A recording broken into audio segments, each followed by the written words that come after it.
참으로 선하시고 인자하심이 영원하신 우리 하나님 아버지, 오늘도 우리 한 사람 한 사람 이 새벽을 깨워주시며 하나님 우리를 인도하여 주사 주의 전으로 우리를 이끌어 주시니 참으로 감사합니다. 오늘도 하나님께 얼굴을 들어 하나님을 부르짖는 주의 자녀들을 기억하여 주시고, 오늘도 예수 그리스도로 말미암아 구원받은 자로, 예수 그리스도로 말미암아 하나님과 동행하는 자로, 예수 그리스도로 말미암아 성령께서 늘 함께 하시는 자로 세워주심을 반드시 기억하며 살아갈 수 있도록 도와주시옵소서. 나를 구원하셨을 뿐만 아니라 나를 주님의 도구 삼아 주의 사랑의 빛을 전하기 원하는 주의 뜻을 기억하며 형제 자매된 이들을 사랑하는 자로 오늘 또한 세워주시옵소서. 오늘도 우리에게 새로운 땅, 하나님의 땅을 맡겨주셨으니 그 땅 가운데 주의 사랑을 전하는 주의 도구로 세워주시옵소서. 감사합니다. 예수님의 이름으로 기도드립니다. 아멘. 고린도전서 11장 27절부터 34절 말씀으로 주의 말씀을 증거합니다. 우리 다 함께 보시겠습니다. 능력받는 새벽기도, 응답받는 새벽기도, 성령과 함께하는 새벽기도. 할렐루야. 아멘. 오늘 말씀 속에서 31절부터 34절에 판단이라는 용어가 있는데, 여러분들이 묵상하실 때 그것을 심판으로 바꿔서 읽으면 좀 더 의미가 분명해질 것입니다.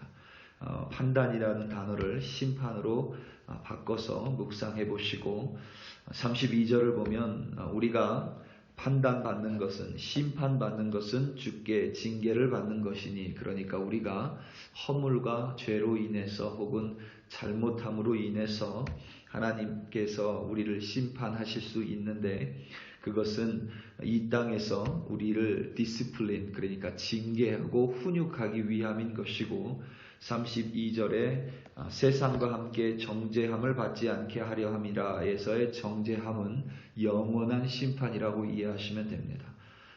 이렇게 여러분들이 묵상하실 때 읽으시면 오늘 본문이 좀 더 명확한 의미로 여러분들에게 다가올 것이라 생각이 됩니다.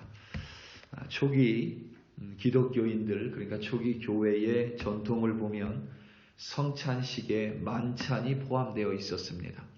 예수님께서 잡히시던 전날 밤에 유월절 만찬을, 그러니까 식사를 제자들과 함께 드시면서 그 자리에 있는 빵과 잔을 가지고 성찬식을 거행하셨기 때문입니다. 그리고 당시에는 성찬과 만찬을, 그래서 당시에는 성찬과 만찬을 구별하지 않았습니다. 성찬식이 아니라 성만찬식이라는 용어가 거기에서 비롯된 것입니다. 만찬은 보통 자신의 집에서 음식을 가져와 함께 나누어 먹는 방식이었습니다. 고린도 교회도 초기 기독교 교회와 동일했습니다. 보통 주일 오후에 성만찬 예식이 있었는데 그 전에 바로 이 만찬이 있었습니다. 거기에서 바로 문제가 발생했습니다. 당시 고린도 교회의 교인 대부분은 마치 지금의 일용직 노동자와 같았습니다. 이들은 주일에도 일을 해야만 했습니다. 하지만 상류층에 속하는 부유한 교인들이 있었습니다. 당연히 이들은 주일에도 일을 하지 않았고 집에서 좋은 음식을 가지고 왔습니다. 주일 오후가 되면 상류층 사람들은 자신의 집에서 좋은 빵과 포도주 그리고 좋은 음식을 가지고 와서는 마치 파티를 하듯이 음식을 펼쳐놓고 그 음식을 먹고 마셨습니다. 시간이 지나고 난 후 일을 마치고 성만찬에 참여하기 위해 온 다른 성도들을 기다리고 있는 것은 포도주에 취한 이들과 먹다 남은 음식밖에는 없었습니다. 이것은 성찬도 아니고 믿는 이들의 만찬의 모습도 아니었습니다. 세상 사람들의 파티와 하나도 다를 것이 없었습니다. 물론 사도 바울이 처음에 성만찬에 대해 설명하고 가르칠 때에는 그러니까 고린도 교회를 개척할 당시에는 분명히 그와는 다른 모습이었습니다. 경건한 분위기 속에서 함께 예수님의 몸과 생명인 빵을 떼며 축복의 잔이며 새로운 언약인 잔을 함께 나누었습니다. 말 그대로 은혜의 방편이었고 은혜의 자리였습니다. 그리스도의 죽음을 생각하며 이들은 분명히 눈물을 흘렸을 것입니다. 그러했던 성만찬 예식에 대해서 고린도 교회의 성도들이 타성에 젖어버리고 무질서해졌으며 그로 인해 성만찬이 아니라 세상의 식사 모임보다도 더 좋지 못한 모습으로 변형되었습니다. 바울 사도는 이러한 고린도 교회의 잘못된 성만찬 예식에 대해서 절대로 칭찬할 수 없다며 그들에게 성만찬의 의미에 대해 명확하게 설명하며 그들을 책망했습니다. 성만찬의 첫 번째 의미는 예수 그리스도의 죽음입니다.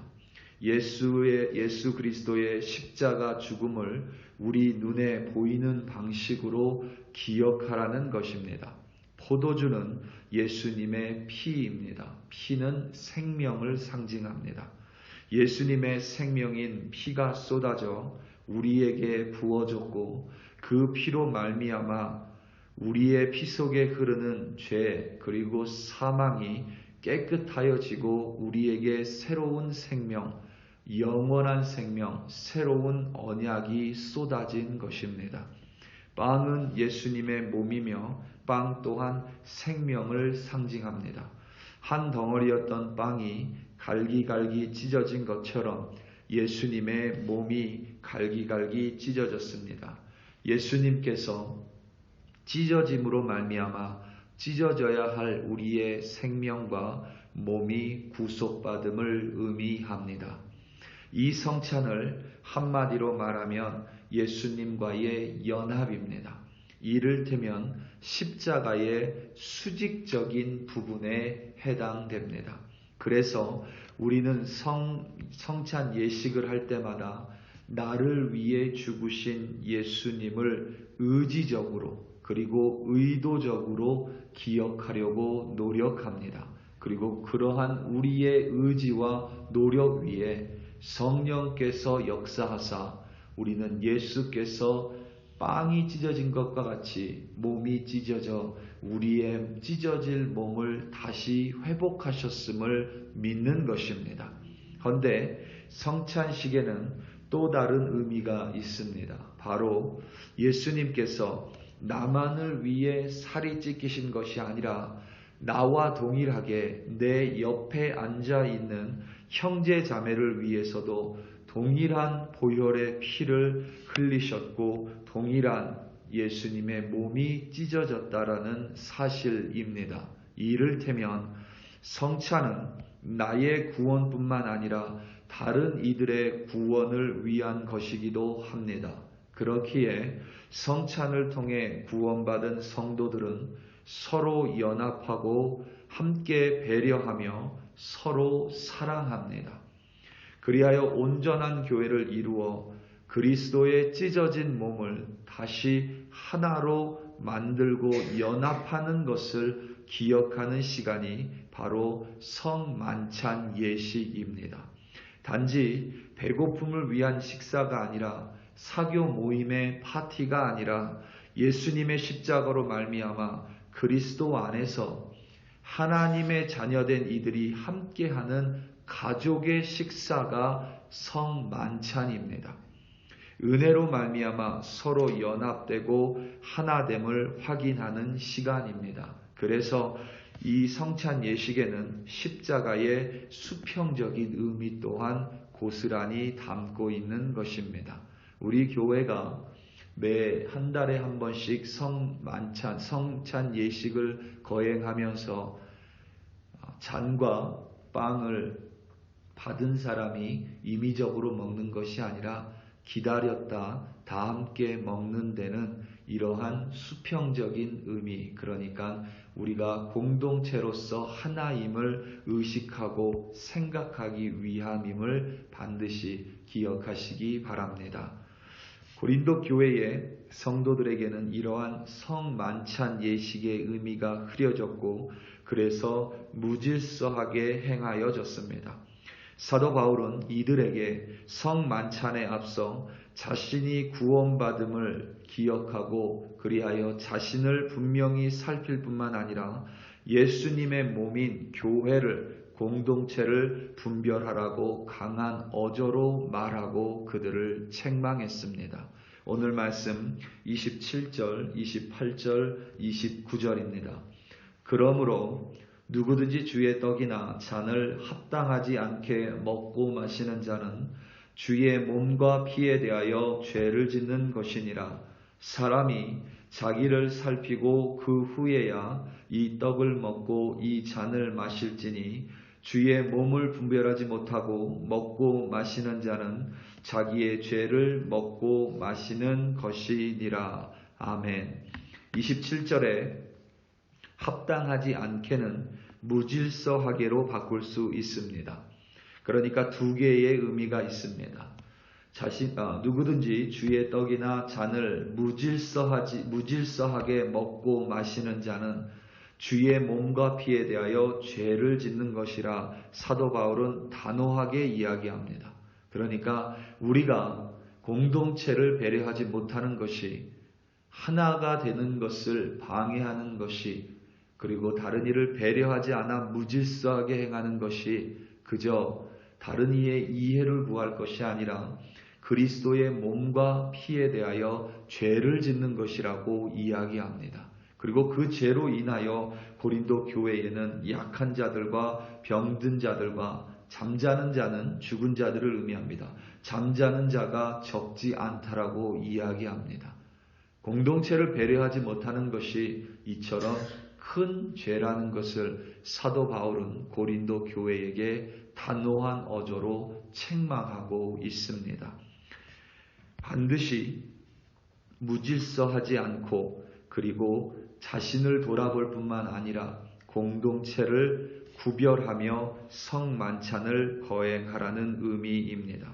자신을 돌아보지 않아, 자신을 살피지 않아 내면적인 무질서로 성찬에 참여하지 말고 또한 공동체 안에서 서로를 배려하지 못해 무질서하게 만찬을 거행하지 말라는 의미입니다. 반드시 자신을 먼저 살피고 또한 주의 몸이 구속받은 이들, 새로운 형제 자매, 하나로 연합하고 서로 사랑해야 할 새로운 가족이 바로 주의 몸임을 분명하게 분별하고 기억하라는 사도 바울의 책망입니다. 중요한 사실은 성만찬 예식뿐만 아니라 우리의 삶에 늘 이러한 십자가의 모습이 있어야 한다는 사실입니다. 우리는 오늘도 구원받은 하나님의 자녀로 주님의 백성으로 감사하며 은혜를 기억하며 살아갑니다. 하지만 동시에 나뿐만 아니라 나와 다른 이들 혹은 내가 생각하지 못하는 모든 이들까지도 구속하시고 그들을 살리기 위해 십자가에 돌아가신 그 예수님, 그리고 그 예수님으로 말미암아 그리스도 안에서 서로 형제 자매된 이들, 그리스도의 몸된 교회를 우리는 반드시 배려하고 사랑하며 살아가야만 하는 것입니다. 우리 사랑하는 성도 여러분, 사도 바울은 빌립보서 2장에서 자기 일을 돌아볼 뿐만 아니라 각각 다른 사람의 일을 돌아보라고 이야기했습니다. 우리는 반드시 나를 먼저 돌아봐야 하지만 동시에 다른 이들도 배려하고 돌아보며 사랑해야만 합니다. 그것이 바로 예수 십자가의 길을 쫓는 길이고 예수님께서 나 같은 자를 살리신 이유입니다. 오늘 하루 살아가며 구속의 은혜에 감사할 뿐만 아니라 나의 사랑하는 가족을 구속해 주신 이를 바라보고 또 그들 가운데 하나님의 사랑을 베풀고 그들을 배려하며 나에게 맡겨주신 이웃을 그리고 교회를 사랑하며 오늘도 승리하는 여러분들 되시기를 예수님의 이름으로 축원합니다. 다 함께 기도하시겠습니다. 이 시간 특별히 기도할 때에 우리 선교사님들 위하여 함께 좀 기도하기 원합니다. 갈수록 이 선교가 참으로 어려워집니다. 자국 경제적인 형편이 어려워지며 각국이 다들 쇄국 정책으로 돌아서며 선교사님들에 대한 폐쇄 정책을 이행하는 나라들이 많아집니다. 특별히 하나님께서 우리 선교사님들 붙들어 주사 그 땅 가운데 거하는 것에 머무는 것에 아무 문제 없도록 하나님이 모든 행정적인 절차 잘 마무리되게 해주시고 또 그들 가운데 다시금 코로나로 인하여 쓰러졌던 하나님의 사역이 다시 일어나고 그 땅 가운데 예수 그리스도로 말미암아 예수 그리스도의 사랑이 전파되게 해달라고 우리 이 시간 다 함께 주여 한번 부르시고 합심하여 기도합니다. 주여 할렐루야 할렐루야 할렐루야. 하나님 아버지 오늘도 선교사님들을 위하여 우리 합심하여 기도합니다. 하나님 우리 교회를 통하여 그들을 위해 기도하게 하여 주셨으니 하나님 나를 위하여 기도할 뿐만 아니라 나의 가족과 이웃들을 위하여 기도할 뿐만 아니라 우리에게 맡겨주신 선교사님들을 위하여 또한 합심하여 기도합니다. 하나님 그들을 통하여 구원하신 그들을 통하여 그 하나님의 사랑을 그 땅 가운데 베풀어 주시옵소서. 나를 통하여 하나님의 사랑을 이 땅 가운데 베풀어 주시듯이 우리 선교사님들 붙들어 주시기를 간절히 기도합니다. 그들을 구속하셨던 예수 그리스도께서 그 땅을 사랑하여 주사 그 땅에 하나님을 아직 모르는 자들을 구속하여 주시고 선교사님들을 사용하여 주사 예수 그리스도의 향기가 예수 그리스도의 십자가의 복음이 예수 그리스도의 사랑이 그 땅 가운데 심겨질 수 있도록 우리 선교사님들 붙들어 주시옵소서. 하나님 여러가지 세상의 어려움으로 인하여 선교사님들이 더 어려움 가운데 있습니다. 경제적으로 아버지 하나님이 책임져 주시고 특별히 비자 문제와 여러 상황들 속에서 그들이 안전하게 그 땅 가운데 거할 수 있도록 성부천사로 늘 보호하여 주시옵소서. 뿐만 아니라 하나님 그들에게 새로운 지혜를 내려주사 새로운 사역으로 함께하여 주시고 그 사역 가운데 예수 그리스도의 십자가만 드러나며 온전히 그리스도의 도가 그 땅 가운데 널리 전파될 수 있도록 우리 선교사님들 붙들어 주시옵소서. 그들의 건강을 붙들어 주시고 영육간에 하나님의 강건함으로 역사하여 주시며 오늘도 그들을 통하여 하나님의 복음의 승리를 그 땅 가운데 내려 주시옵소서. 할렐루야 할렐루야. 하나님 아버지 감사합니다. 주여 감사합니다.